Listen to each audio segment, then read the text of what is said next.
Hey everyone, welcome back to Time Capsule. Today we're taking a close look at George Washington, the very first president of the United States. Sure, you've seen him on the dollar bill, but there is so much more to George than just being a founding father.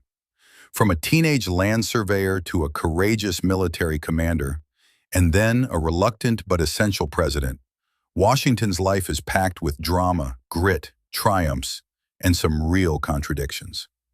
So grab a drink, get comfy, and let's explore the real George Washington, the man behind the myth.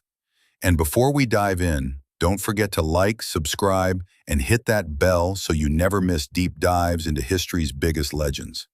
Let's roll back to 1732 in colonial Virginia. George Washington was born into a family of planters, not poor, but far from aristocratic. His father, Augustine Washington, was a respected landowner who managed a sizable plantation and owned enslaved people, a tragic norm of the time. When Augustine died suddenly in 1743, George was only 11 years old. Losing his father so young forced him to mature quickly and shoulder more responsibility than most kids his age.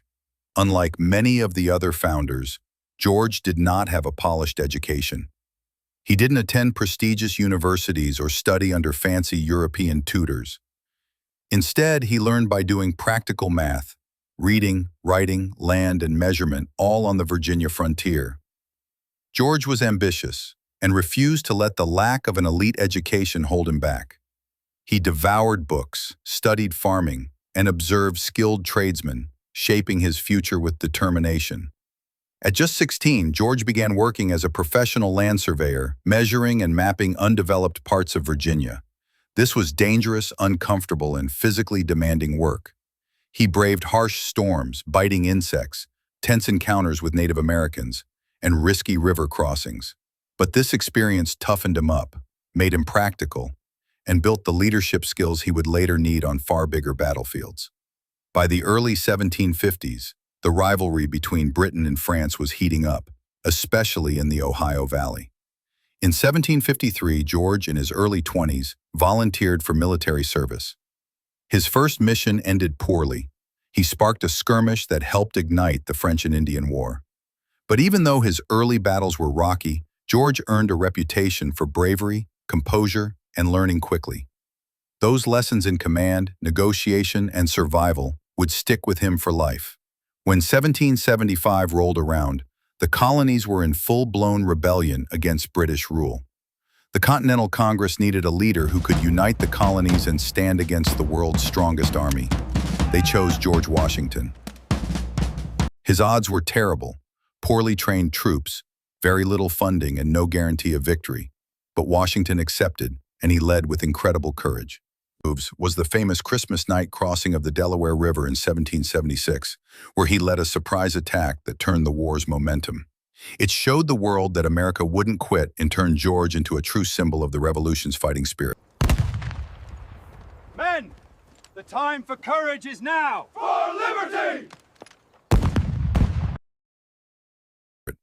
When the Revolution ended in 1783, George again shocked the world. Instead of grabbing power for himself, he resigned his military commission and went back to Mount Vernon. Most military leaders in history would have tried to take over, but George didn't. His willingness to give up power showed his true character and earned him massive respect. But George wouldn't stay retired for long. The young nation was falling apart under the weak Articles of Confederation. States were bickering, the economy was in shambles, and there was no central leadership. In 1787, George returned to help craft the Constitution. Because of his honesty and sense of duty, he was unanimously elected the first president in 1789. Imagine that, not a single electoral vote against him. As president, George set the standards still in place today. He served only 2 terms, showing future leaders that the presidency wasn't a lifetime job. He built the first cabinet, creating a circle of advisors to balance decisions. He kept the new country out of messy European wars, and in his famous farewell address, warned Americans about political parties and dangerous foreign alliances, lessons people still talk about today. Beyond politics, George was passionate about agriculture. At Mount Vernon, he experimented with new farming methods, tried out crop rotations, and even built one of the largest whiskey distilleries in the country. He was endlessly curious, always testing new ideas to improve life on his land. But George's story also has its painful side. He owned enslaved people, more than 120 of them by the time he died. While he did arrange for them to be freed in his will after Martha's death, the fact that he benefited from slavery is an important, complicated part of his legacy. It shows that even respected leaders were products of a flawed and unjust system, reminding us how complex history can be. George himself was famously reserved and formal, but also carried a fiery temper if someone crossed him. He cared deeply about loyalty and had high expectations for both himself and those around him. Even friends described him as stoic on the outside, but sensitive and determined on the inside.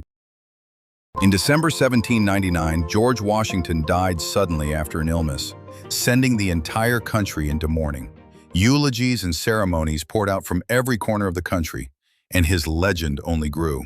Over the centuries, we have placed him on coins, statues, place names, and of course the nation's capital. But beyond all those honors, what makes George truly inspiring is that he was never perfect. He had doubts, made mistakes, and faced harsh critics. But he never quit. He kept coming back, leading when asked, serving when needed.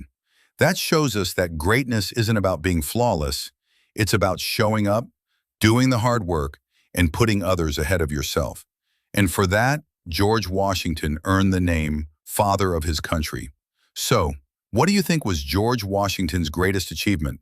Was it winning the Revolution, building the presidency, or simply walking away from power? Let me know in the comments below. I'd love to hear what you think. If you enjoyed this journey through George's incredible life, make sure to give this video a like, subscribe, and hit that bell so you don't miss our next deep dive into the past. Thanks for watching Time Capsule, where we unlock the stories that shape who we are today. Stay curious, and I'll see you next time. Well, that's a glimpse into my rather different daily life these days. Good evening to all.